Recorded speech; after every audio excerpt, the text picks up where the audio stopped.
This is Lagos, land of great hospitality. Lagos, enviable land of immense ancestral traditional heritage.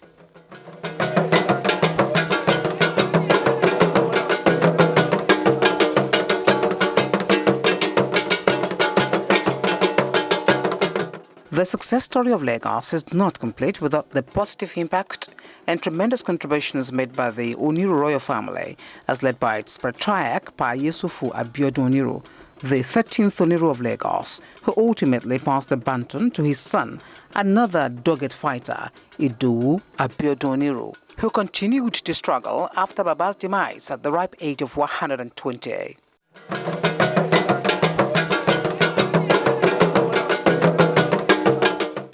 Like his father, he fought tirelessly with the government at the time to reclaim the family land seized unlawfully by the colonial masters and succeeding administrations in Nigeria. This unjust went on for decades, till the Privy Court in London, in an historic judgment, stalled further encroachment on Oniru family land.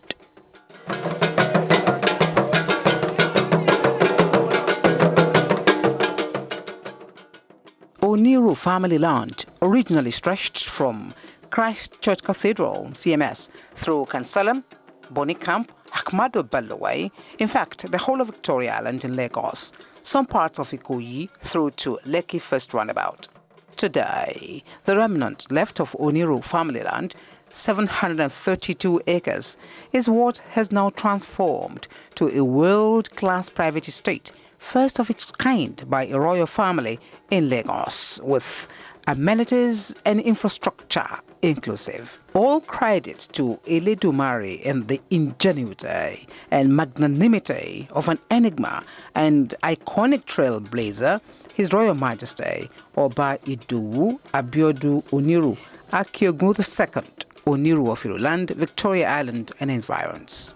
He pioneered housing development and estate management in Lagos, if not the entire Lagos state. It is noteworthy that his timely and positive steps brought about growth in housing, as well as changed the landscape of the entire Etiosa axis, yet to be surpassed by any other royal family in this part of the globe.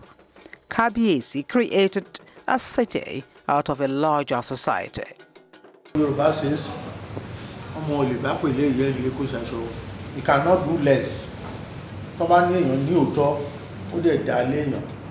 IDOWU ABIODUN ONIRU. Èèyàn dá kó má kò ó dá lé, ó dẹ̀ lóòótọ́.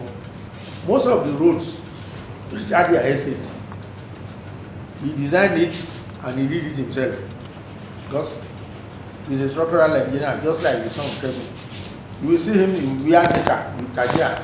He has done a lot for his people. His people will never forget him.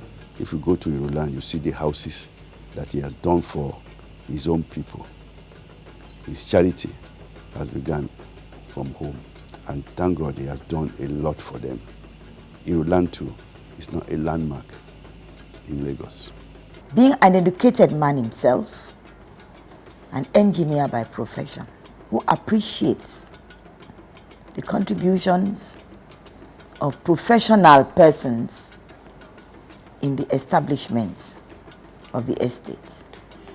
And so he has attracted and garnered to himself architects, town planners, and all kinds of people who have joined together with him to conceive his dream and to establish it into what is called the Oniru Royal Family Private Estate, the Millennium Homes Private Estate, the British International School, and all kinds of establishments.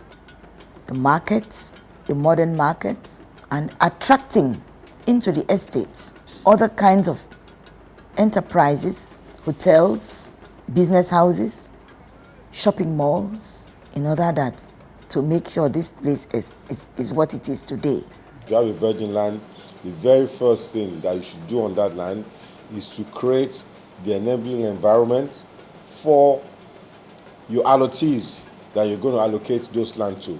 So the very first thing you do is to make sure that the infrastructure is there on ground. Once you get that right, you have light, road, drainage, those three things to start off with. There's very little that you can do wrong then. So he did all that with his brother, late Prince Alaba Oniru. And once that was done, we knew that we were on to a winner, thanks to his thinking. Hence, where we are today. His bravery, sincere commitment and dedication paid off. All his family members and friends are now residents of high-class Victoria Island.